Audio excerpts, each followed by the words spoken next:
Estamos ao vivo em Sintonia, um programa para te sintonizar com o seu bem-estar, com a sua prosperidade. E hoje, convidadas incríveis. Primeiro, estou aqui com a doutora Vitória. Nós vamos conversar um pouquinho sobre dor crônica. Quem aí tem sentido dor? Levanta a mão. Gente, comecei a sentir dor, doutora Vitória.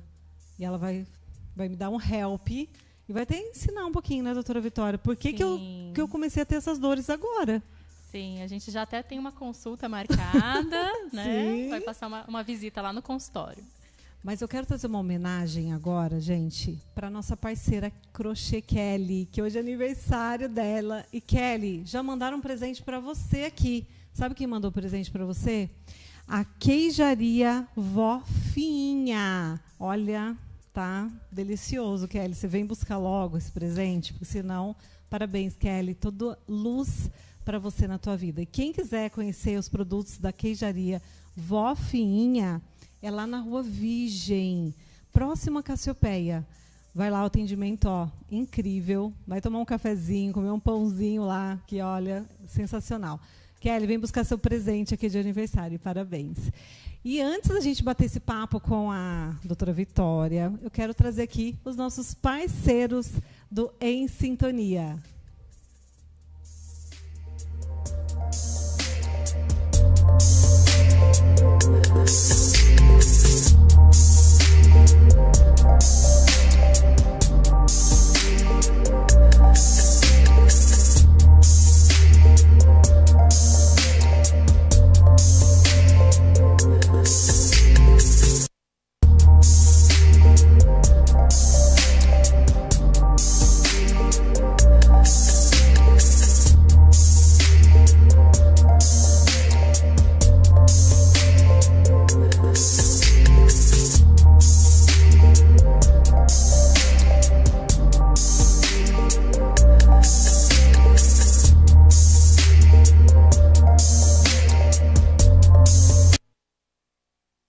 Bem-vindo! O futuro chegou como uma nova estação, trazendo mudanças em nossas folhas, flores e frutos. Nos tornamos mais apressados, mais conectados com o externo e, muitas vezes, desconectados de nossa essência. A correria do dia a dia e as exigências da vida moderna nos afastam do equilíbrio natural que carregamos desde o primeiro respiro de vida, nossa raiz interna que nos liga à essência. Na Soul Leve, compreendemos a importância de cultivar essa raiz para sua longevidade, e para que nossas flores e frutos sejam saudáveis, belos e fortes. Nosso trabalho está na pesquisa e no desenvolvimento de soluções que promovam a saúde, a beleza e o bem-estar. Ao olhar para o ser humano em sua totalidade, equilibramos os três corpos: físico, mental, emocional e energético. Com nossa tecnologia avançada e nossa filosofia e metodologia, viemos para modular todas as células de seus corpos e reconstruir a saúde em nosso planeta. Bem-vindo a Soul Leve. Sua jornada para uma vida mais plena começa aqui. Olá, muito prazer, sejam bem-vindos. Sou a doutora Vitória Borges, fisioterapeuta especialista em dor crônica. Minha abordagem consiste em unir tecnologia e conhecimento, tratando a raiz das suas dores, para que você se veja livre delas de uma vez por todas. Esqueça os medicamentos em excesso e das dores diárias que te impedem de ter uma vida normal. E o primeiro passo para mudar essa qualidade de vida é agendar uma consulta. Entre em contato hoje mesmo, eu espero por você.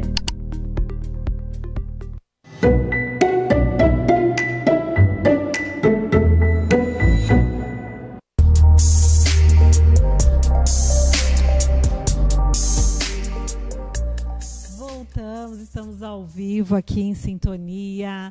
Vamos sintonizar agora, aprender um pouquinho aqui com a doutora Vitória, por que a gente sente tanta dor. Eu vou contar uma coisa para vocês, doutora Vitória. Comecei a fazer beach tênis, uma prática que eu nunca fiz, né? Sei que tem um impacto, tem movimentos, e comecei a sentir uma dor mais intensa, né? E eu pratico atividade física, sempre fiz, tenho uma certa resistência, uma força muscular, mas eu mudei a prática e comecei a sentir dor. E eu queria saber de você, Por que a gente começa a sentir dor depois que faz atividade? Muda a atividade física. Mudou e já começou a sentir dores diferentes. Sim. Então, e o beach tênis está muito em alta. Agora, para primavera e verão, vai ser um esporte que o pessoal costuma realmente aproveitar esse tempo, né, mais confortável para praticar atividade ao ar livre. Então, o beach tênis ele vai entrar em alta novamente agora no verão. Mas o que acontece, Bianca? Quando a gente troca as atividades que nosso corpo já estava acostumado a fazer, por mais que você tenha um condicionamento legal, por ter treinado, feito musculação, quando a gente pratica novas atividades, demora em torno de mais ou menos 4 semanas para o nosso corpo conseguir entender o novo estímulo que a gente está dando para ele. Isso em qualquer estímulo de atividade física. Se você vai trocar o seu peso na academia, vai mudar de atividade, ele demora em torno de 4 semanas para entender esse novo estímulo. Durante esse período, é normal que você sinta dores que até então você não sentia, você desconhecia.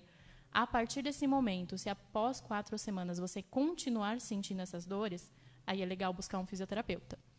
E deixa eu te perguntar, quais os tipos de dores que você mais trata no seu corpo? O que o pessoal mais procura? Onde está, né? Para a gente saber se a gente está nessa lista aí.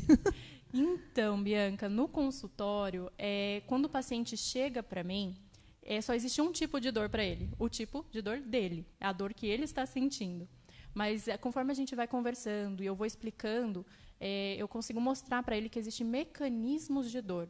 Esses mecanismos eles podem ser diferentes e é esse mecanismo que a gente vai atuar, porque se eu trato um mecanismo de dor de um jeito, eu não tenho resultado tão eficiente. Então, é preciso ter realmente uma anamnese bem específica para identificar esse tipo de dor dele, qual que são os mecanismos que estão levando esse paciente a sentir dor, e aí sim tratar da melhor forma possível. E eu já vou explicar quais são, porque são 3. Ai, meu Deus. São 3. Então, não existe Anotem. somente um tipo de dor. Se você está aí, coloca no papel, vai vendo se você se identifica com esses tipos de dor. Então, vamos lá, Bianca. Eu vou explicar todos eles para você já ir entendendo e talvez até se encaixando em algum deles. Ai, meu Deus, não quero me encaixar, não.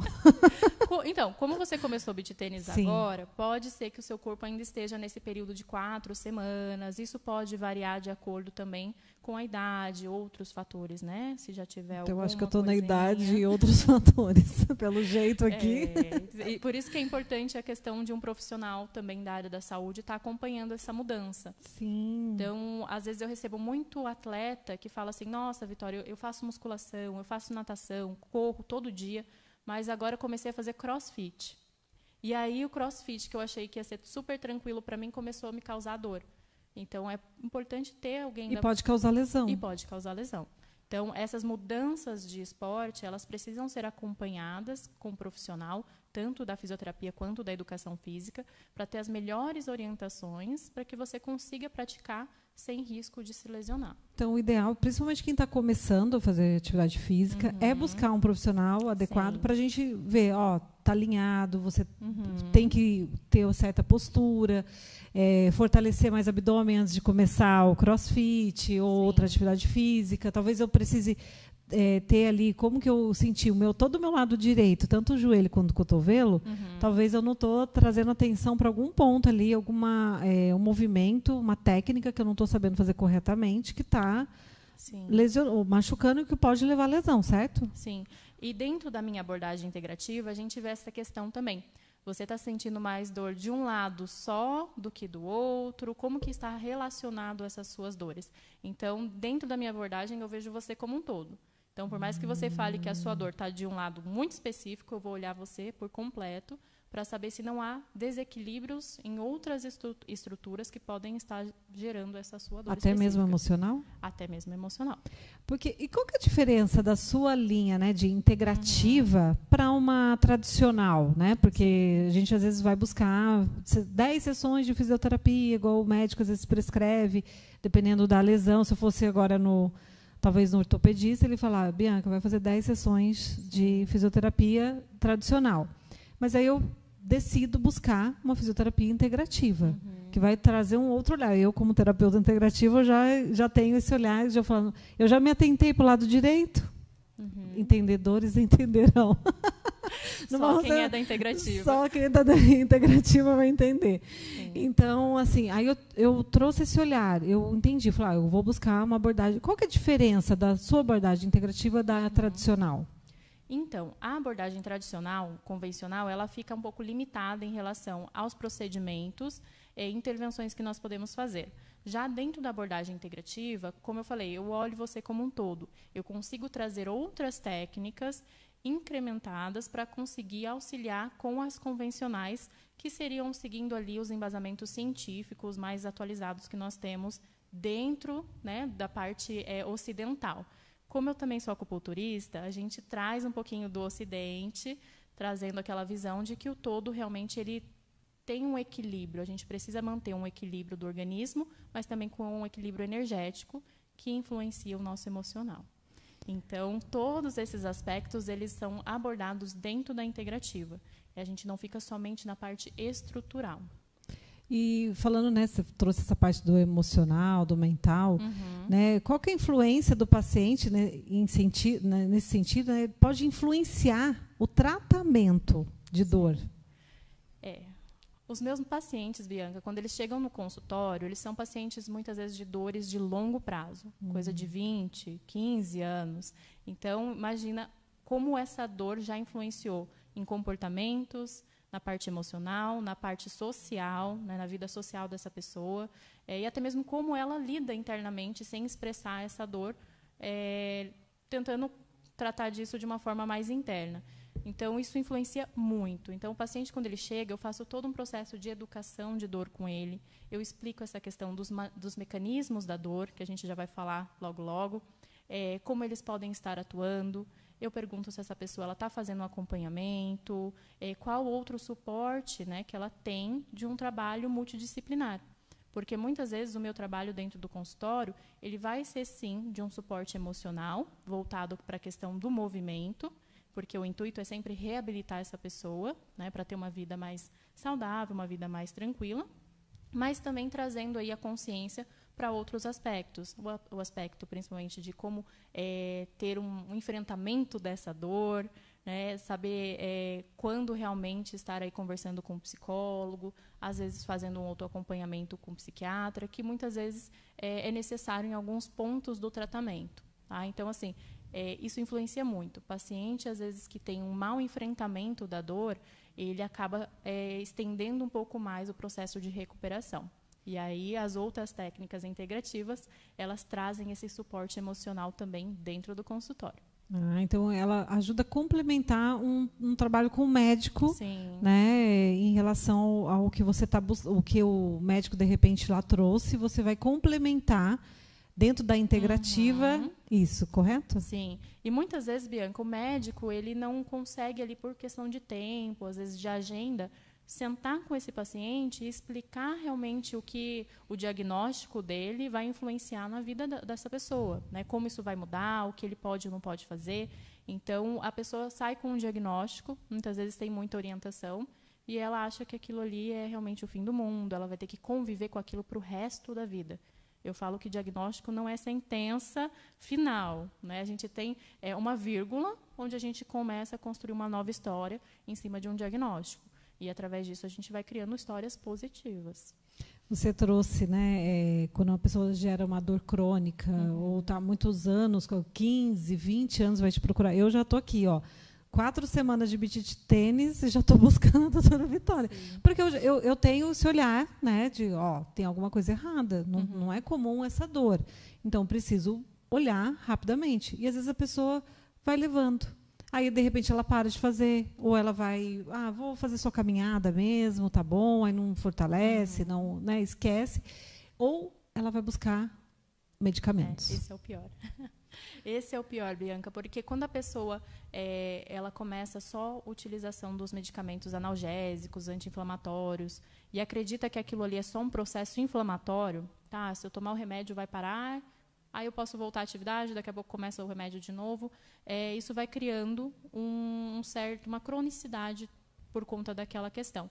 Então, isso vai dificultando cada vez mais a gente encontrar a raiz do que está levando aquela dor. Então, ela começa a ficar mascarada. Isso demora ainda para a gente conseguir um bom diagnóstico e depois uma boa resposta do organismo. Então, o ideal é que, se você está realmente sentindo dores há mais de 4 semanas, porque trocou de esporte, ou até mesmo, né, teve uma lesão, fez uma recuperação com uma fisioterapia, mas, mesmo assim, depois de 6, 7, 8 semanas ainda está com dor, é bom você procurar uma abordagem um pouco diferente, numa linha mais integrada, para entender se realmente o seu corpo está respondendo aos estímulos dados ou nós precisamos dar outros estímulos.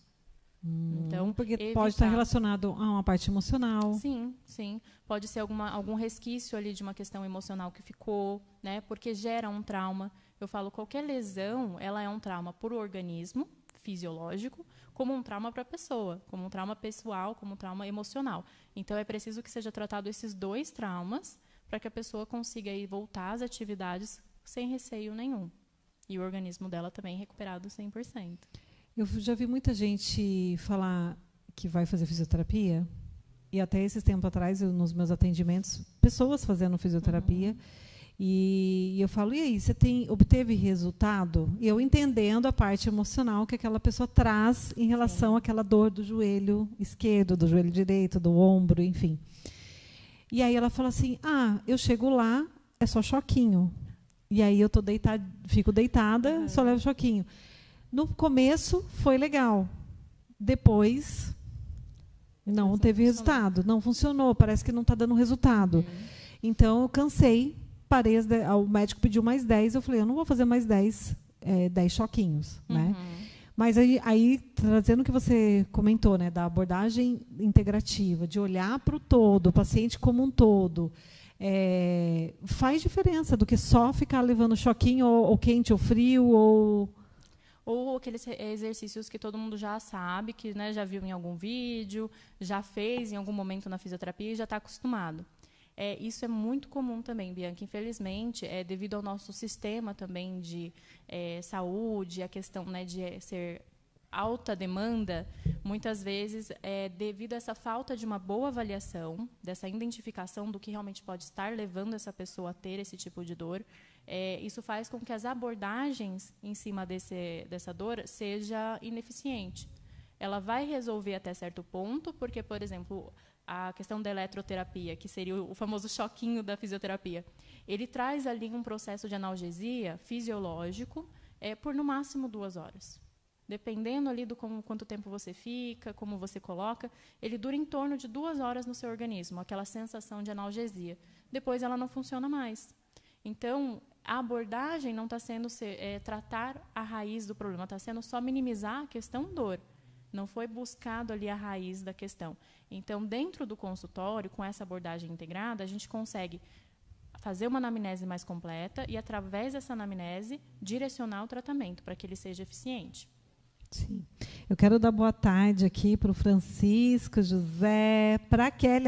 Kelly, aniversariante do dia, está aqui. Kelly, se você não viu o programa no começo, você ganhou presente? Você viu que você ganhou presente? Deixa eu te perguntar. Existe mito em relação à dor? Existe, vários mitos. E a gente vai quebrando essas crenças, né? Eu diria que são mitos e crenças. Gente, a gente tem crença para tudo, né? Daqui a pouco a gente vai estar aqui com a Cíntia, nós vamos falar bastante de crença. Vai falar até de arquétipo no próximo bloco aqui. Mas tem crença para tudo, né, gente? É muita crença para limpar.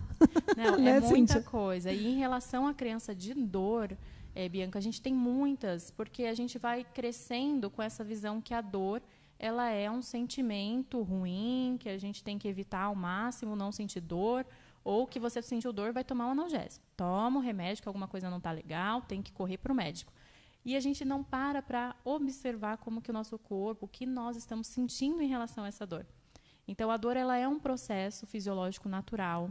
Eu acho que eu já até falei para você sobre isso uma vez, aqui mesmo no canal. A dor ela tem um propósito no nosso organismo, que seria direcionar a nossa atenção para alguma estrutura que não esteja muito funcionando legal, que ela não esteja bem. Então, ela tem um propósito, nos indicar alguma coisa. Se nós não prestamos atenção e não buscamos entender o que o nosso corpo está dizendo com a dor, ele vai gritando, ele vai intensificando essa dor. E a gente vai mascarando isso com remédio. E aí a gente entra em desespero, acha que alguma coisa está muito errada. E aí fica deixando aquilo ali passar. Então, assim, o legal é realmente, sentiu algum desconforto, observa se foi alguma coisa que você estava mais tensionado, se estava nervoso, se estava estressado. Eu faço isso muito com meus pacientes, tá? Você sente essa dor há 20 anos, mas nesse momento que a dor está no seu pico maior, o que você está sentindo além da dor? Está sentindo raiva? Está sentindo medo? Quais são as emoções que estão vindo? Esse olhar integrativo. Esse é o olhar integrativo. E, em cima disso, a gente vê a questão estrutural. Tá, realmente tem uma lesão ali? Ou é o corpo que já, de certa forma, ele mudou alguns parâmetros em relação à percepção da dor? Que aí é onde a gente entra na questão dos mecanismos da dor. Tá? Eu falei para você que são 3, né? Eu já vou explicar eles, porque aí a gente já consegue trazer isso de uma forma mais completa. Dentro do primeiro mecanismo que a gente tem, se chama dor nociceptiva. Os nomezinhos meio chatos, mas não precisa lembrar deles. A dor nociceptiva é aquela dor que tem uma lesão, tá, que aconteceu no organismo, é uma lesão real, ou um estímulo nocivo. Por exemplo, quando a gente coloca a mão em alguma coisa muito quente e a gente puxa. Aquela dor que a gente sentiu de queimação, ela é uma dor nociceptiva. É um risco potencial para o nosso corpo. Então, ele está indicando. Houve uma lesão ou uma lesão potencial. Normalmente, são dores agudas. Dores assim, que duram pouco tempo, mas que elas vêm com bastante intensidade. Tá? Alguns exemplos são, por exemplo, pós-operatório. A pessoa acabou de fazer uma cirurgia, ela vai ter uma dor nociceptiva, porque teve o rompimento de fibra, teve toda uma mudança no organismo. E aí a gente tem a dor nociplástica. A dor nociplástica é quando acontece uma lesão, mas, ao mesmo tempo, o corpo já reparou essa lesão, só que o nosso cérebro ele não consegue entender essa reparação. Então, ele começa a entender que ainda existe lesão onde não existe mais. E pode ser que seja um resquício, sim, só que o nosso corpo ele fica meio alterado. Então, a gente já começa a agir na parte mais neuromodulatória em relação à dor. Então, assim, esses serão os 2 mecanismos. Um que tem a lesão real e potencial, e a segunda que não tem uma lesão mais, mas o organismo continua intensificando aquela dor. Que seriam, por exemplo, as dores relacionadas à diabetes, né? Aquelas dores que as pessoas sentem formigamento, choque. Fala assim, nossa, mas eu tenho uma dor na cervical, mas a minha mão fica formigando. Eu perco a força da mão, mas eu nunca tive problema nos braços. Simplesmente tenho uma hérnia de disco na cervical. Então, são dores mais relacionadas ali com outros tipos de parâmetros. E aí tem a dor, que seria a dor neuropática, que seria aquela relacionada também a percepções diferentes do nosso organismo. Que aí começa a parte metabólica a influenciar. Nosso corpo ele é muito misterioso em alguns pontos, mas a parte metabólica ela influencia demais a nossa percepção de dor. Então, nas dores neuropáticas, a gente começa a ter mudanças metabólicas no organismo, e essa dor ela passa a ser uma dor interna, uma dor generalizada. E uma dor que pode inchar, pode trazer... Que tipo... Inchaço. Você falou metabólico, o que acontece no corpo? B12 baixa causa questões neuropáticas, a parte de diabetes também. Então, pessoas com diabetes, elas costumam ter a polineuropatia. Então, essa questão da insulina influencia na nossa percepção de dor. As pessoas começam a ter formigamento, sensação de calor, o inchaço muito evidente, aonde não deveria ter. Né? Então, assim, são 3 tipos. O que realmente tem a lesão e um risco potencial, o que tem uma lesão que já foi cicatrizada, já foi regenerada, mas que o corpo ainda entende que existe a lesão, e tem essa dor que é a neuropática, que tem a influência das partes metabólicas. E aí a gente entra com outra parte da integrativa, que seria avaliar realmente e talvez até indicar para um endocrinologista, fazer um exame de tireoide. Nossa, então, é bem complexo. É bem complexo, é bem complexo. Nossa, aí a gente fica pensando, porque às vezes a gente recorre ao medicamento, que fala assim, nossa, é mais fácil eu tomar remédio do que eu parar para ver isso. Só que a gente pensar a longo prazo, sim, nós vamos envelhecendo, trazendo questões ali, né? Eu brinquei, hoje eu estava fazendo atendimento, ela falou assim, estou cansada de buscar médico e isso, aquilo. Eu falei assim, 40 a mais, 45 a mais, 50 a mais, não tem jeito. Mas, Bianca, Hoje, o meu maior público que eu recebo assim são de 35 para cima. Mas o público de 35, ele precisa estar se atentando mais a essa questão da saúde, porque é um público que está muito ativo, sim, mas, ao mesmo tempo, não está se atentando a essa questão da saúde. Eles estão negligenciando exatamente, a saúde. Não tem tempo, não se olha, não se cuida. Né? Não tem um tempo para isso. Sim. Né? Então, aí, na hora que vai ver, vai tá precisando fazer uma cirurgia, tá, né? Sim. Olhando ali, tem um olhar ali que eu falo, gente, por que não prestou atenção antes? Né? E aí é o que eu digo, Bianca, é a questão do choquinho novamente. Se a gente não avalia e não tem esse olhar integrativo para a pessoa, como é que eu vou só simplesmente colocar ela num equipamento que vai trazer uma analgesia, mas não vai realmente tratar essa questão metabólica, essa questão do estresse, essa questão até de uma lesão estrutural. Eu simplesmente estou dando praticamente um remédio para ela ficar ali. Emocionalmente... E emocionalmente é frustrante. Sim, também. Emocionalmente é frustrante e também emocionalmente acontece da gente se lesionar para poder parar de tanto estresse.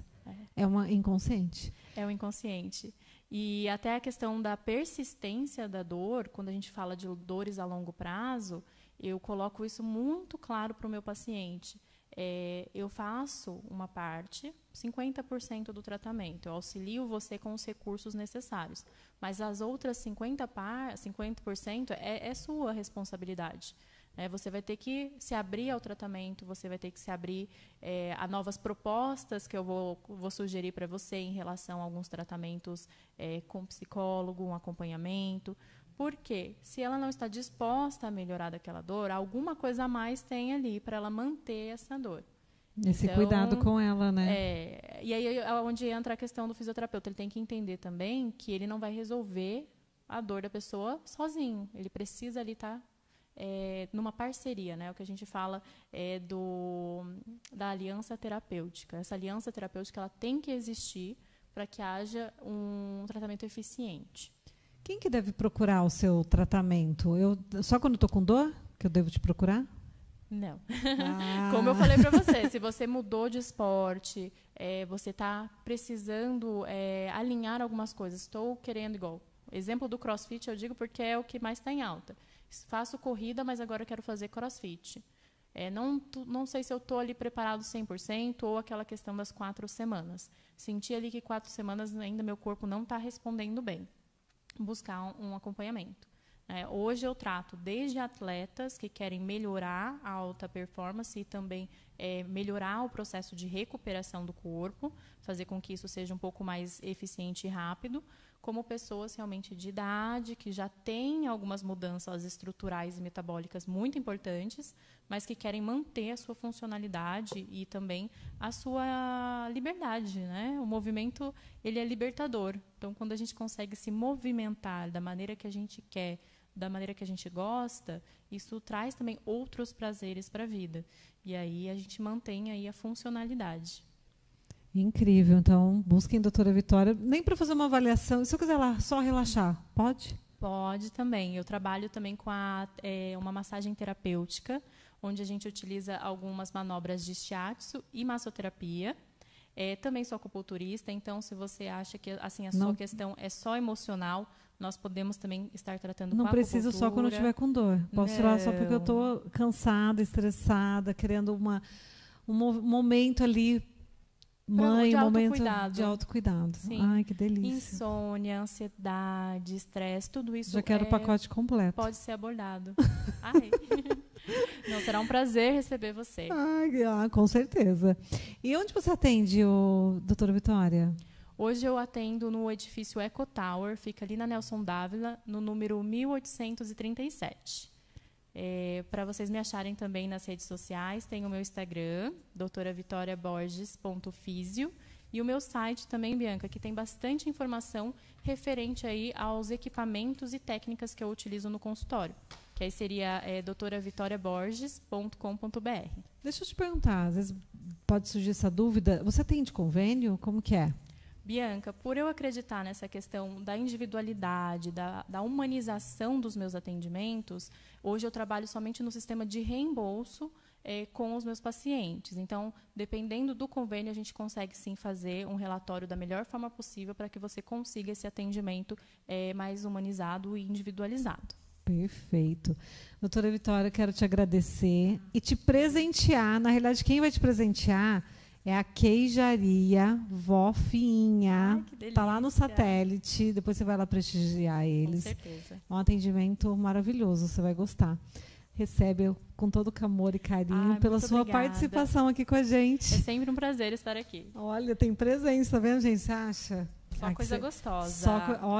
Olha aí dentro. Meu Deus. Não vou nem mostrar para vocês não passarem vontade. Eu falei assim, ainda bem que hoje a entrevista não é com a Nutri. É verdade. Ai, que delícia. Gratidão, Vitória. Eu que agradeço, Bianca. Foi uma alegria te receber aqui sempre. Gente, eu vou colocar aqui, porque aí a doutora Vitória é um compromisso aqui, com os espectadores, dela trazer o Minuto Prosperidade da Dor, para a gente eliminar as nossas dores. Ela vai trazer aqui um quadro para a gente. Eu vou cobrar dela, porque aí já está aqui ao vivo. Ela vai ter que fazer esse compromisso. Vai ficar registrado, ela vai ter que assumir esse compromisso comigo, de trazer algumas ajuda para a gente em relação à dor, autocuidado, que ela pode trazer ali de dica e prática para o nosso dia a dia. Sim. Combinado? Combinado. Minuto Doutora Vitória. Minuto Doutora vai acontecer. Gratidão. Eu que agradeço, Bianca. Vamos agora para os nossos patrocinadores. Vamos receber aqui, daqui a pouco, a Cíntia. Vamos falar sobre o quê? Saúde emocional em relação a dinheiro. Gente, quem não quer saber, fica aqui, sim, doutora Vitória, porque a Cíntia vai contar aqui qual que é a relação com dinheiro e tudo mais. Ela vai contar tudo para a gente. Fica com a gente.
A acupuntura é uma das ferramentas de atendimento da medicina chinesa, e por aqui já passaram muitos casos relacionados à saúde da mulher, como pacientes com dificuldade de engravidar, tratamentos complementares de endometriose, variadas queixas sobre ciclo menstrual, gestantes, estímulos de parto e acompanhamento de quem optou parar o uso do anticoncepcional. Mas há também casos de insônia, dor crônica, atletas, dermatites e as tão conhecidas emoções, estresse e ansiedade. Sim, a medicina chinesa é realmente maravilhosa e pode ser aplicada a tudo isso. Todos os meus pacientes passam por um momento de conversa sobre suas queixas e por uma avaliação dentro das técnicas da medicina chinesa. No planejamento de tratamento, sempre considero a individualidade do paciente e em cada ponto escolhido, cada chá prescrito, cada hábito recomendado. E na escuta das queixas e histórias, há muito carinho, estudo e comprometimento.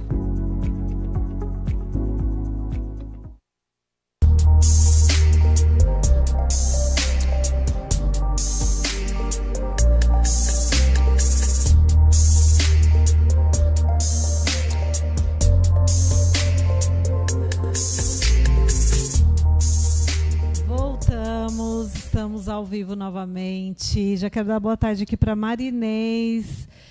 Marinês, seja bem-vinda. Vão comentando, compartilhando. A gente vai falar sobre saúde emocional relacionada ao dinheiro. Gente, o quanto isso impacta na nossa vida. Sabe que estou recebendo aqui a Cíntia. A Cíntia maravilhosa. A Cíntia é uma parceira. A gente participa de uma comunidade juntas, né, Cíntia?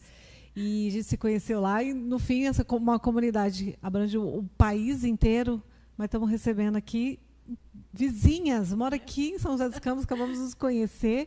Que delícia te receber aqui, Cíntia. É um prazer estar aqui. Ai, seja bem-vinda. Agradeço. Estou muito feliz com você aqui. E eu queria saber um pouquinho, né, porque você acaba falando para a gente que a gente tem uma relação emocional com o dinheiro, né? Você pode explicar para a gente essa relação com o dinheiro? Quero saber, porque eu quero fazer as pazes com o dinheiro para ficar milionário. Se a gente fizer as pazes, a gente fica milionária, Cíntia? Olha, não garanto que fique milionária, mas que vai melhorar, vai, Bianca. Olha, fiquem atentos aqui, ó. Vamos pegar as dicas da Cíntia.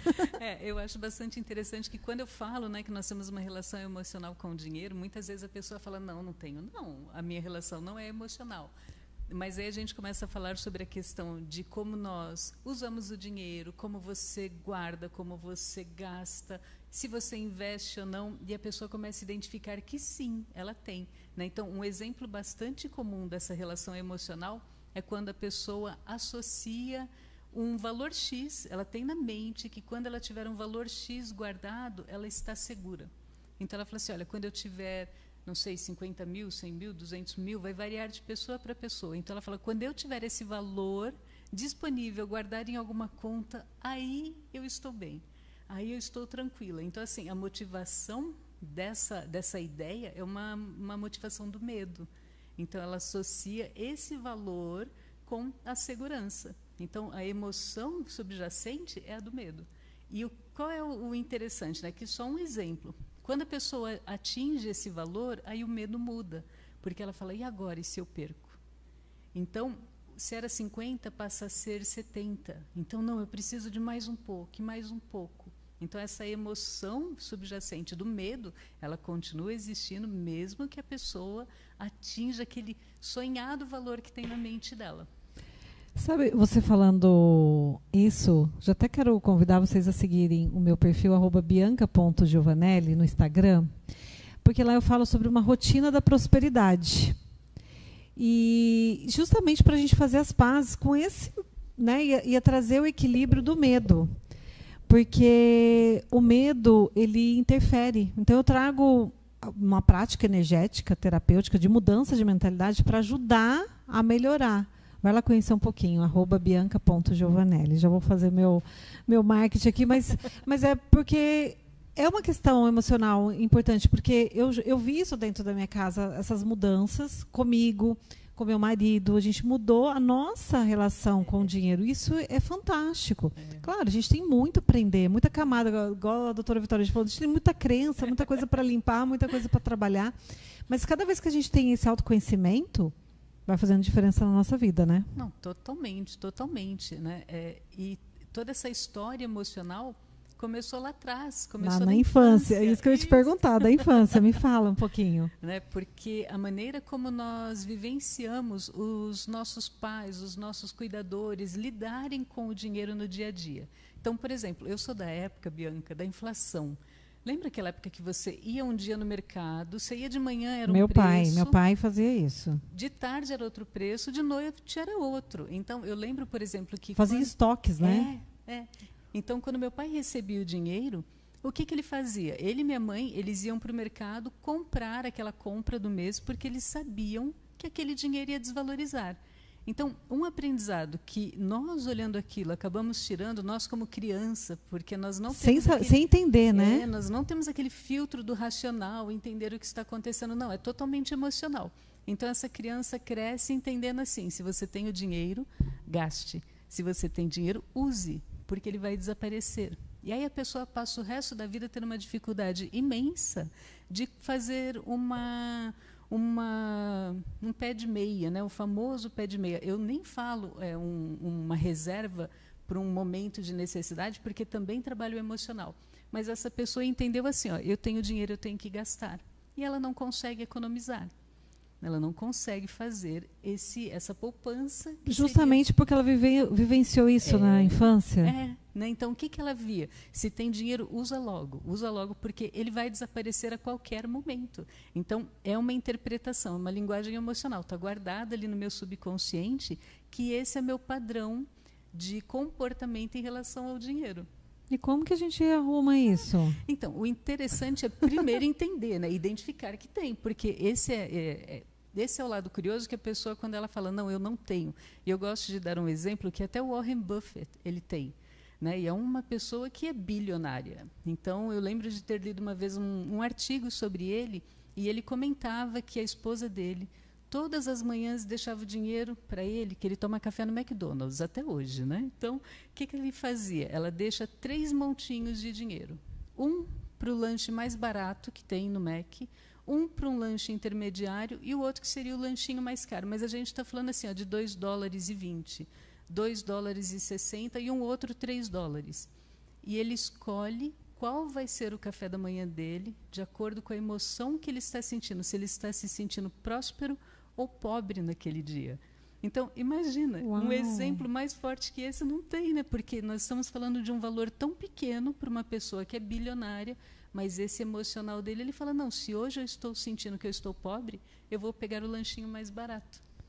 Mas isso aí é um autoconhecimento muito profundo que vai além da capacidade, porque uma criança, aí a gente vai falando de crescer emocional, ela vai lá nos $3,20. Com certeza. Né? A pessoa mais escassa, que tem o medo de perder, ela já vai lá no menor. Isso. Né? Mas agora você ter controle emocional em qual você vai, como você está se sentindo.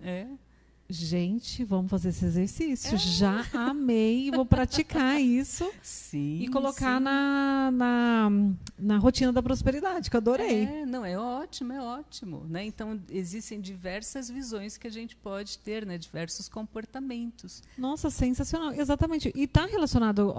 Por quê? Muita gente fala assim, você sabe que eu faço os atendimentos, né? E às vezes eu coloco para algumas pessoas 30 dias sem comprar nada. Bianca, meu Deus do céu. Não, dá até taquicardia nelas, principalmente as mulheres. Elas estão sobre... Eu falei assim, mas por que você quer comprar essa blusa? Para que você quer? Para quem você quer comprar? Eu adoro para quem. Né? Porque às vezes a pessoa ela tem um controle, né, emocional disso, né? E ela perde o controle emocional e vai comprando. Comprei 3 blusas, uma verde, uma amarela e uma azul. Mas para quê? Né? Se você, de repente, só precisa de uma blusa. Então, eu dou esse exercício, mas é muito engraçado, porque elas vêm nas sessões contando a experiência da semana, porque ela tem compulsividade de compra e vem contando as experiências. A gente se diverte, né, na sessão, mas ela falou assim, Bianca, eu estou me surpreendendo do quanto eu tenho me controlado e entendendo realmente se eu preciso ou não preciso daquilo. E aí eu falei, fantástico, porque esse é igual o rapaz que você citou, né? Que ele vai lá, conforme a orientação emocional dele, como ele está se sentindo emocionalmente, ele vai fazer a escolha dele, né? Mas aí você colocou, né? A mulher dele colocou lá o dinheiro e ele foi, né? Existe relação entre a mulher e o homem em relação ao dinheiro? Totalmente. Até é muito curioso que essa semana eu estava atendendo uma cliente minha e depois ela me mandou um comentário do filhinho dela. Né? Então, eu vou explicar como a gente chega no filhinho. Mas, assim, normalmente, a mulher ela tem como educação financeira que ela tem que fazer o dinheiro esticar. Então, para a mulher, o que é saber lidar com o dinheiro? Eu tenho um dinheiro X que entra, ele tem que durar até o fim do mês. Isso começou na minha avó, na minha mãe, que elas não faziam o dinheiro. Elas recebiam o dinheiro através do marido e esse dinheiro tinha que durar.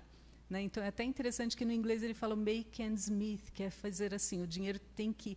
O fim do dinheiro casar com o fim do mês. Olha como é interessante, né?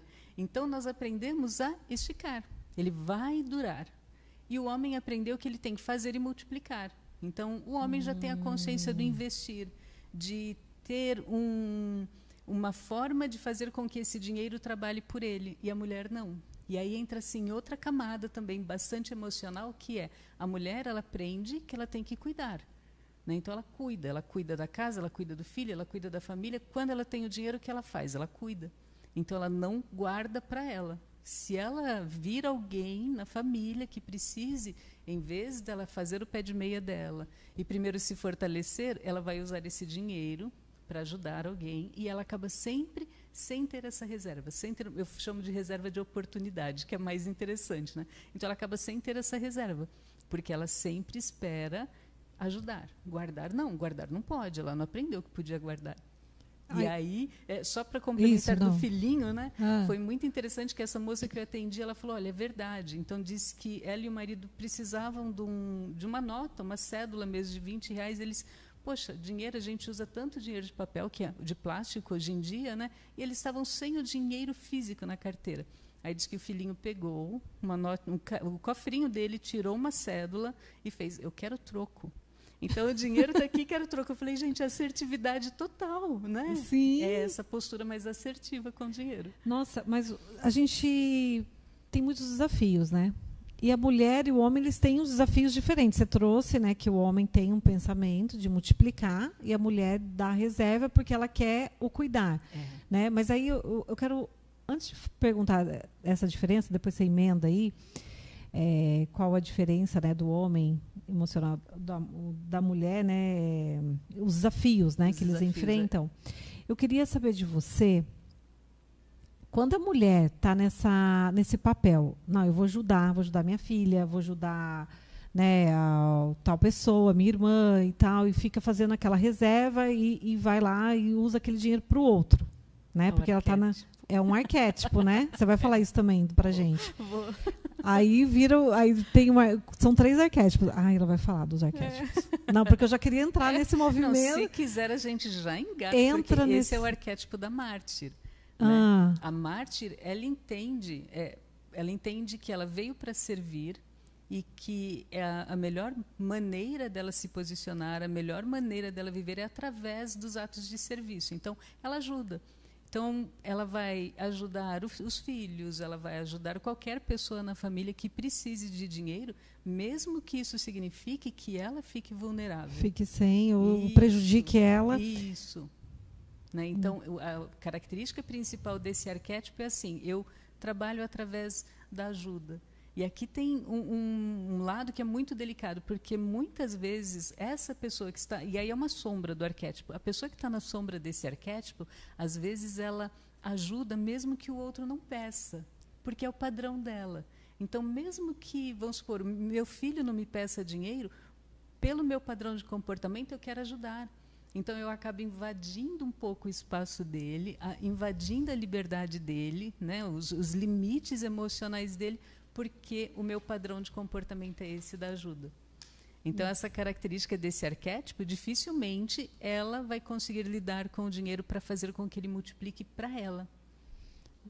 Então, aí me fala desse desafio do homem e da mulher em relação ao dinheiro. Me explica um pouquinho. Eu acho bastante curioso, porque quando a gente pensa, né, fala com um homem e você diz para ele, o que é prosperidade para você? Geralmente ele tem um valor X em mente, ou uma casa, ou um carro. Ele consegue traduzir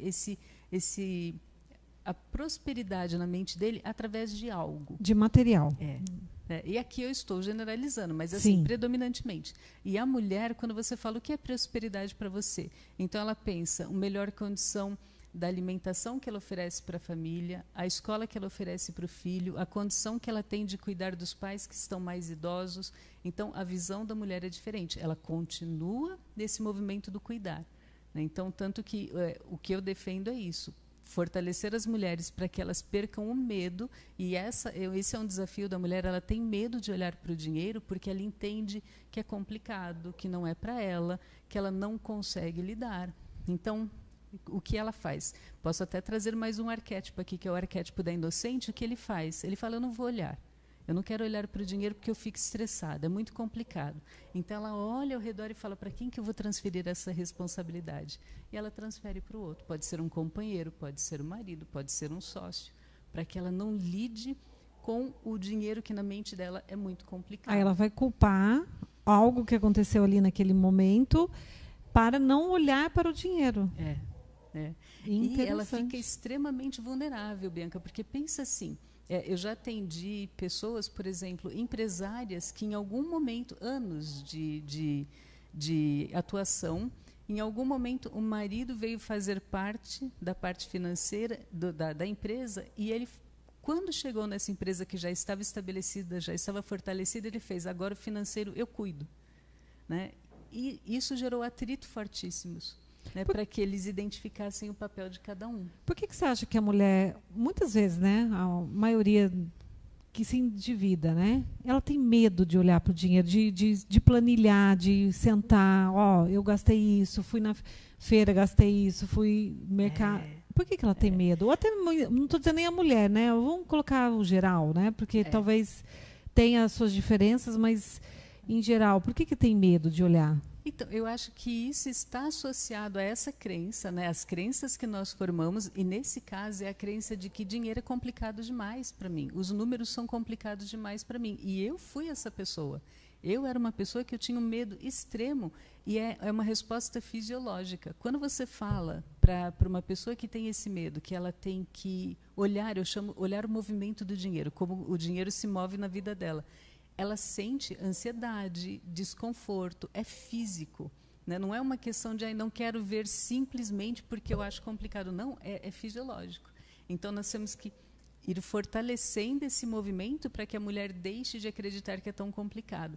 Eu lembro, teve um livro da Sheryl Sandberg, o Lean in Me, Faça Acontecer, e ela conta que, por exemplo, ela foi participar de uma reunião e estava aquela mesa de reunião grande e ela notou que os homens sentavam ao redor da mesa e as mulheres sentavam numa fileira de cadeiras, por exemplo, uma fileira de cadeiras aqui do lado.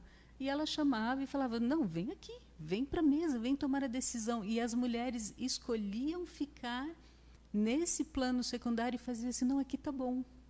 Né? Então, a gente já tem essa educação, e, de novo, a gente pode voltar lá nas avós, nas mães, que elas não tinham essa voz, não tinham essa participação. Né? Então, nós trazemos toda essa bagagem até hoje. Então, esse medo de lidar começa lá atrás. Né? Não tinha. Quem parava e ensinava a filha a investir? Não tinha. Não tinha. Não tinha. E isso a gente acaba trazendo até hoje e tenho medo. Eu também já fui essa pessoa que tinha medo de olhar para a planilha. Hoje eu tenho aplicativo que eu faço. Parabéns. E faz toda a diferença. Nossa, faz toda a diferença. Minha vida financeira ela é outra. Né? Então, porque eu tenho um controle até emocional. Agora eu vou trazer esse controle do exercício, que eu adorei.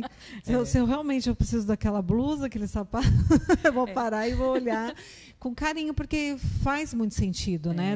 Dessa compra emocional, né? De olhar realmente como eu estou naquele dia. Porque, de repente, é igual a parte nutricional. Né? Isso se casa muito bem. Né? Como que eu estou naquele dia, o que eu vou ingerir. Né? Aí, em casa, até que a gente estava aqui com a doutora Vitória, em relação até à parte emocional, que vai refletir no nosso corpo físico. Porque você não quer olhar para o dinheiro, vai refletir no corpo físico. Vai.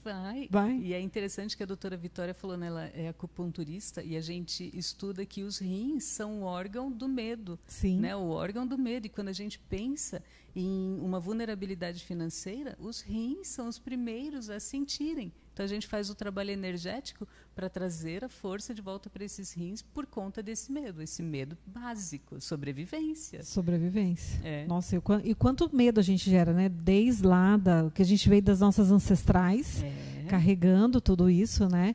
E aí a mulher acaba assumindo um papel, né, Cíntia, que às vezes ela quer assumir o controle de tudo. De repente ela fala, tá bom, eu vou mandar em tudo, no dinheiro, na casa, nos filhos, o que você come, o que você veste, e tem aquele descontrole absurdo, porque aí é um controle descontrolado. Me fala um pouquinho desse tipo de mulher. Então, aí eu acho que nós acabamos assumindo esse papel numa forma de compensação também. Porque, se você pensar bem, por exemplo, eu lembro que minha mãe, ela nunca havia trabalhado fora. Então, ela vem da geração que mulher ficava em casa, trabalho de casa somente.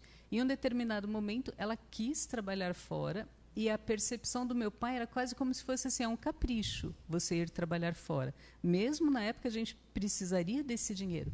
Mas trabalhar fora é um capricho, então é como se eu dissesse assim, você vai cuidar do trabalho, mas vai cuidar da casa. Né? Então, você está querendo sair desse ambiente, que é a sua responsabilidade, né? Feminina, na época que tinha que cuidar disso, e quando você volta, então você tem a jornada dupla. Né? Então, nós de rompermos... sobrecarga. Eu digo que é uma narrativa antiga, e nós precisamos, em algum momento, romper essa narrativa e falar, olha, isso me serve? Isso ainda é verdadeiro para mim hoje? Eu preciso dar conta de tudo? Eu posso sair desse papel e criar um ambiente mais colaborativo na família, em que cada um faça a sua parte. Por exemplo, o pessoal que me acompanha diz que já deve ver que eu falo assim, eu detesto que diga, meu marido me ajuda, meu filho me ajuda. Eu falo, não ajuda, não ajuda. É parte de cada um. Né? Colaboração é que todos tenham a sua parcela de atividades. E se a mulher não tem essa visão, ela não tem esse acordo, ela continua assumindo que é dela. Então, ela vai trabalhar e chegar em casa, essa casa tem que continuar funcionando. E aí ela se torna controladora. Controladora. Ela vai continuar controladora porque é como se fosse uma falha. Não fazer essa casa continuar funcionando com a roupa limpa, roupa guardada, comida pronta. Então, é uma educação de mudar essa narrativa. Sim. E não só, né, marido, porque tem muitas pessoas que moram sozinhas, só têm os filhos, enfim. Sim. Né? A colaboração tem que ser com todos dentro da sua casa, né? Que está ali com você, que habitam ali o mesmo lar, e trazer essa troca. Um filho faz isso, outro filho faz aquilo, para tirar essa sobrecarga e você sair desse controle. Está tudo bem, né?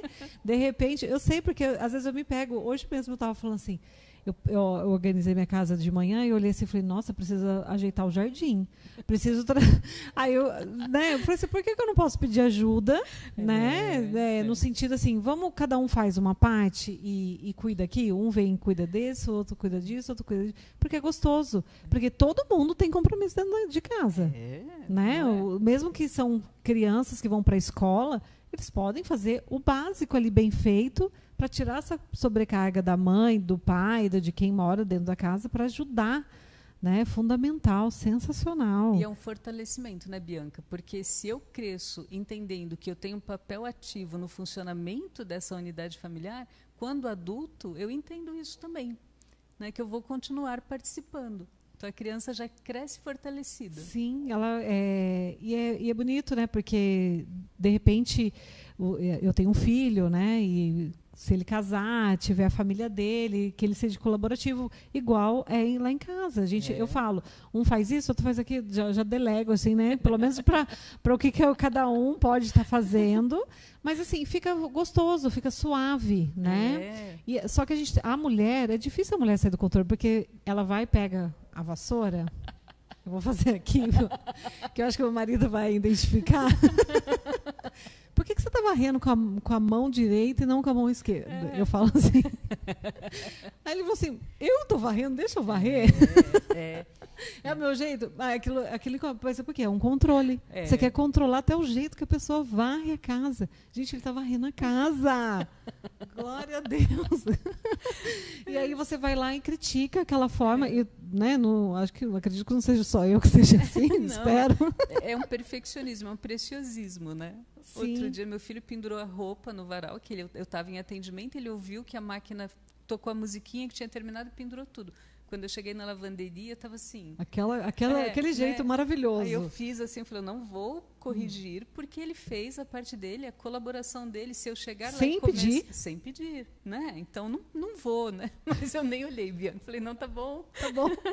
Deixa assim. A gente tem que trabalhar. Isso é um trabalho. É um trabalho para se, né, para aperfeiçoar. E interessante que, quando você para de criticar, você começa a mudar o seu olhar, né, em relação a isso, e às vezes as coisas automaticamente viram mágicas, né? Fala, nossa, de repente você chega em casa, tem um almoço lindo preparado para você. De repente você chega em casa, a casa está limpinha, mesmo varrendo com a mão esquerda, sem se preocupar. Mas porque a gente quer controlar tudo, né, o tempo todo, que a gente esquece de controlar o principal, que às vezes é olhar para as nossas finanças, né, olhar para a nossa saúde, né, olhar para a nossa carreira, olhar para os nossos relacionamentos, e está controlando coisas pequenas. É isso mesmo. E aí você acaba impondo a sua maneira como você acha que deve funcionar, você recai no arquétipo da guerreira. Né? Que é aquela que agride. Sim. Né? Aí você vira agressora do seu lar, Isso, porque isso. nada tá bom, ninguém faz direito. E aí você entra nesse papel que não é legal, e aí vira aí ninguém quer mais fazer nada. Então tá, você quer, eu tô varrendo com a música. Faz do seu jeito. Faz do seu jeito, então. Varre com a mão direita. Mas faz muito sentido. É interessantíssimo. Meu marido deve estar morrendo de rir agora. Mas que delícia esse papo. Nossa, gratidão. Gente, tem que voltar mais aqui, Cíntia. Vai virar Minuto Cíntia. O que você acha, Vitória? Você gostou do papo? Viu? Vamos. Então, viu? Gente, olha que interessante. Precisa olhar para esses lados emocionais que estão ali interferindo a nossa vida. Né? E o quanto isso é importante. É um papo gostoso. Minuto Cíntia aqui também no programa. Como organizar a sua vida financeira. Como você olhar para a sua planilha. E realmente é uma dor de muita gente. De muita gente olhar para esse cuidado financeiro. Cíntia, aonde eu te encontro, Cíntia? Na mídia social é o Espaço Ian, Espaco Ian no Instagram, e o site também, espaçoian.com.br. Você atende online? Somente online. Isso, que legal. Então, todo o Brasil tem a Cíntia cuidando das finanças, o mundo próspero e milionário. Olha que maravilha. Cíntia, eu vou trazer aqui, ó. Presente! Surpresa! Olha aqui, lá da queijaria, da Vó Fiinha, fica lá no satélite. Agora eu entendi, porque a doutora Ana falou, não vou tirar para não deixar o pessoal com vontade. Você viu que delícia isso? Muito. É um presente de muito carinho lá, o Mineiro preparou para vocês esse carinho. Vai lá prestigiar ele, que é pertinho da sua casa, hein? Lá no Jardim Satélite, próxima paróquia Espírito Santo. Gratidão, Cíntia. Foi uma delícia te receber aqui. Nossa, eu fiquei apaixonada pelo nosso encontro. E espero ver você mais vezes aqui. Só convidar. Eu vou convidar. Agradeço também. Gente, finalizamos o Em Sintonia. Espero vocês na próxima semana. Compartilhem. Olha quanta gente precisa saber, tanto das informações da doutora Vitória, da Cíntia, que trouxe esse cuidado para a gente de se conhecer um pouquinho mais. Né? A gente sintonizar, entender o quanto é importante a gente se olhar e se cuidar. Gratidão. Vejo vocês na próxima semana em Sintonia.